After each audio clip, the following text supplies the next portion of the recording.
परम शांति बाबूजी। बाबूजी, मैं आपसे आज ये एक बात बताना चाहूँगा कि मैंने एक बुक पढ़ी थी, the monk who sold his Ferrari. एक साधु की जिसने अपनी फरारी बेच दी।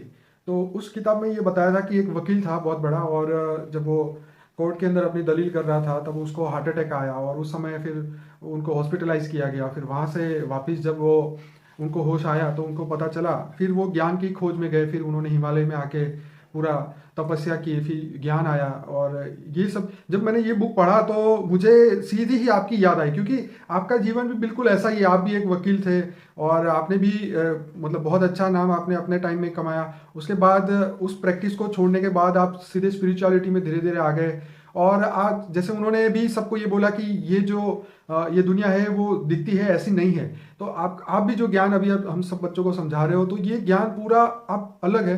तो आपको ऐसा क्या आपके लाइफ में चेंज आया कि आप एकदम स्पिरिचुअलिटी के अंदर आ गए, तो कि आपने अपनी वकालत भी छोड़ दी और इसमें आप आ गए। तो रियलिटी में ये स्पिरिचुअलिटी क्या है? देखो, जो जीवन का सत्य होता है। देखो, एक बात बताओ जी ये भी बहुत अच्छा आत्मा होगी कि बिल्कुल जिन्होंने जो ये वकालत छोड़कर जी, स्पिरिचुअलिटी में गए और आत्मा से परमात्मा की प्रोसेस में ढूंढने में चले गए। बिल्कुल। बहुत अच्छी बात है, हिमालय में गए और चले गए, फरारी भी बेच दी। हाँ, तो मतलब कितने बड़े वकील होंगे। हाँ, वो तो बहुत बड़े थे। हाँ, बहुत बड़े वकील होंगे। Obviously। तो जैसे महात्मा गांधी भी वकील थे, और महात्मा गांधी, सरदार वल्लभ भाई पटेल वो भी वकील थे। तो उन्होंने ये सब वकालत छोड़कर हिंदू भारत माता की सेवा क्यों की? तो ऐसी तरह मैं भी एक भले वकालत करता था, मैं इनकम टैक्स से कई बार, एक मेरे इंसिडेंट्स है, कई वकालत में मैं इनकम टैक्स के रेड केस करता था। तो मतलब उसी टाइम पैसों की सामने, मतलब वकालत के सामने मैंने देखा कि लोग पैसों के पीछे पागल है। सारी जिंदगी पैसे कमाते पैसे कमाते कमाते, फिर जिंदगी में मरने के बाद हाथ में क्या ले जाते। तो मैं नेपाल की भी हिस्ट्री सूख चुका था, पढ़ता था, मैं स्पिरिचुअल नॉलेज पढ़ता था बचपन से ही। मैं वैसे भी ढूंढता था कि आत्मा परमात्मा तो ढूंढ रहा था, हुई द ऑलमाइटी अथॉरिटी। वो पढ़ता था, वकालत भी करता था, मगर मन तो वकालत में कम, ज्यादा ज्यादा स्पिरिचुअल में रहती थी।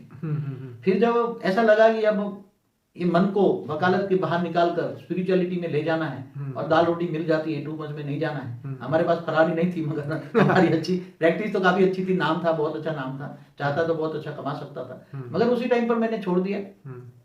और मुझे, मेरा मन का मकसद केवल अपने लिए नहीं था, मेरा मन का मकसद तो केवल समग्र विश्व को परिवर्तन करने का ज्ञान था। मैं केवल अपने लिए नहीं बैठा था, और मेरा जीवन का लक्ष्य तो आज भी यही है कि समग्र विश्व को नेगेटिव से पॉजिटिव में परिवर्तन करना, सारी सृष्टि के सारे अनंत कोटि ब्रह्मांडों को, तत्वों को परम तत्वों में परिवर्तन करना। ये मेरा जीवन का बचपन से लक्ष्य था, इसलिए मैंने सब कुछ छोड़ दिया। बाबू जी, जैसे आपके ऊपर भी एक बुक लिखी गई है, the Om of all things, English में है, और हिंदी में है ओम नमो ओम।